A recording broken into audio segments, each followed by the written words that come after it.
Hello दोस्तों, जय माताजी। जो આપણે નાની વાટકી ભરી અને બાસમતી ભાત પલાળી લીધા છે આવી રીતે 5 થી 10 મિનિટ આપણે એને પલાળી રહેવા દેવાના। તો આવી રીતે એને સાઈડમાં મૂકી દીધા। હવે આપણે ટમેટું લઈ લઈશું, એને કટ કરી લઈશું।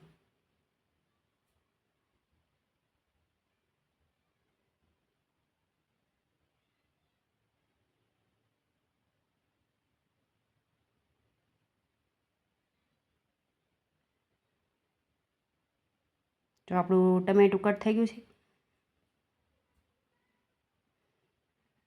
તો આવી રીતે ડીશમાં આપણે લઈ લઈશું એને।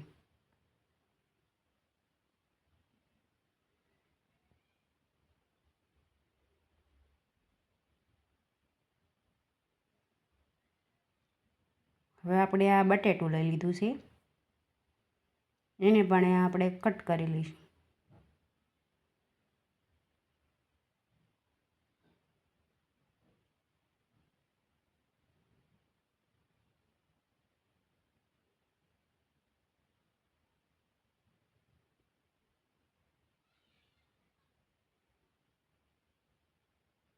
તો આપણું બટેકું પણ કટ થઈ ગયું છે।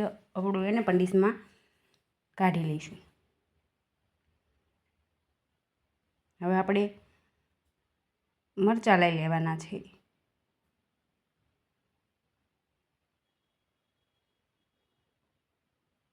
આવી રીતે આપણે મરચું પણ કટ કરી લઈશું।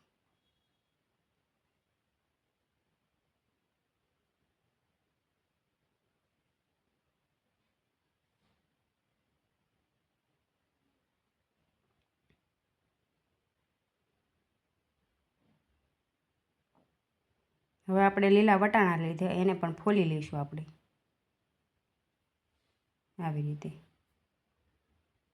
બધા જ વટાણા આપણે એવી રીતે ફોલી લેવાના છે।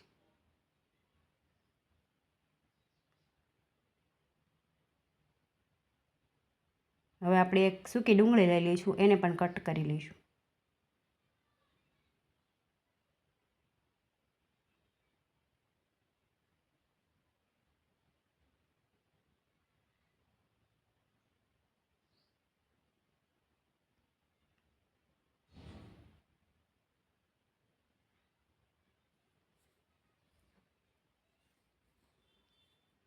આપણે ડુંગળી પણ કટ કરી લઈશું।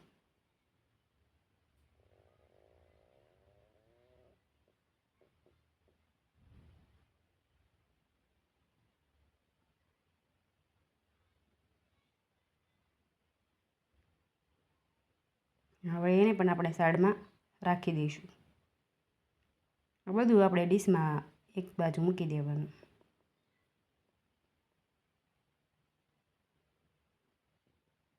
તો હવે આપણે લીલા ધાણા લઈ લઈશું। સરસ મજાના ધોઈને આપણે લીલા ધાણા લઈ લેવાના અને હવે આપણે એને પણ કટ કરી લઈશું।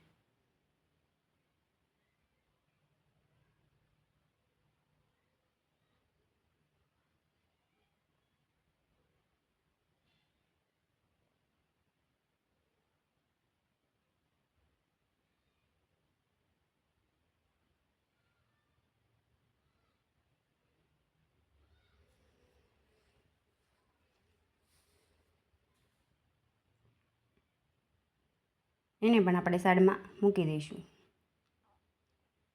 જો આપણું બધું જ સરસ મજાનું કટિંગ થઈ ગયું છે।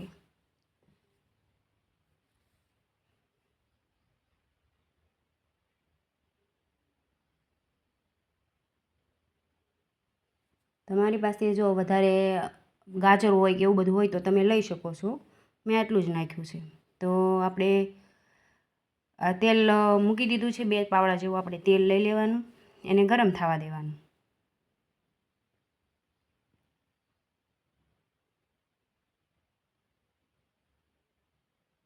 હવે આપણે એમાં 1 ચમચી રાઈ નાખી દેવાની।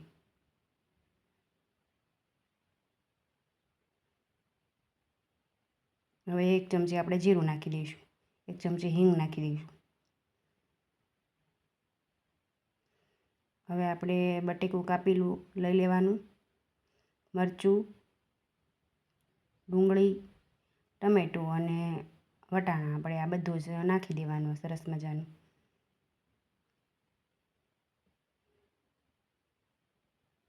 હવે એને મિક્સ કરી લઈશું.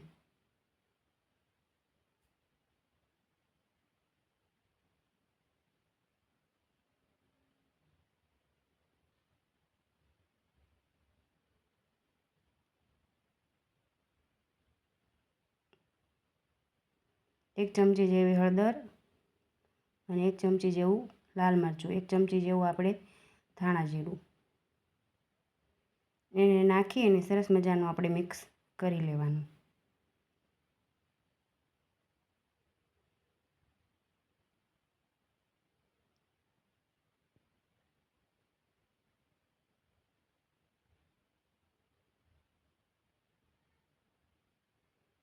આ બાસમતી ભાત આપણે પલાળ્યા હતા નાની વાટકી ભરીને, એ આપણે ધોઈને નાખી દેવાના.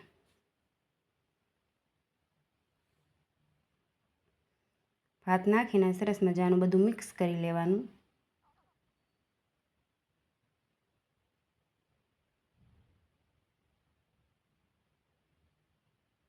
આપણે સ્વાદ અનુસાર આપણે મીઠું નાખી લેવાનું.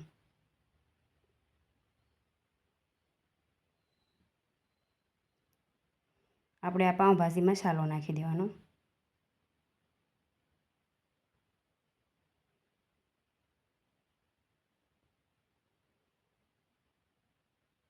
તમે કોઈ પણ પાઉંભાજી મસાલો નાખો છો. આ સરસ મજાનો બોમ્બે પાઉંભાજી મસાલો હતો. આપણે આ બોટાદની દુકાન ચામુંડા દુકાન છે ત્યાંથી આપણે આ લાયા છે. સરસ આવે છે આ, તમે એકવાર લાવીને ટ્રાય કરજો.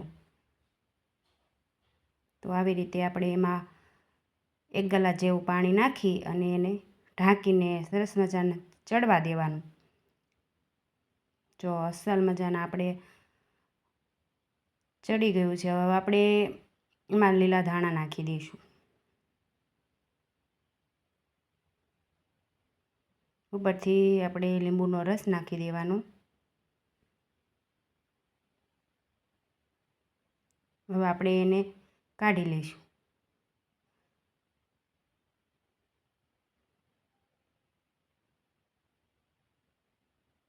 તો આપણા પુલાવ તૈયાર છે. સરસ મજાનો પુલાવ બન્યો છે. પુલાવ પાઉંભાજીના મસાલા વગર પુલાવ અધૂરો છે. તો તમે પુલાવ બનાવતા હોય તો એમાં તમે પાઉંભાજી મસાલો નાખજો.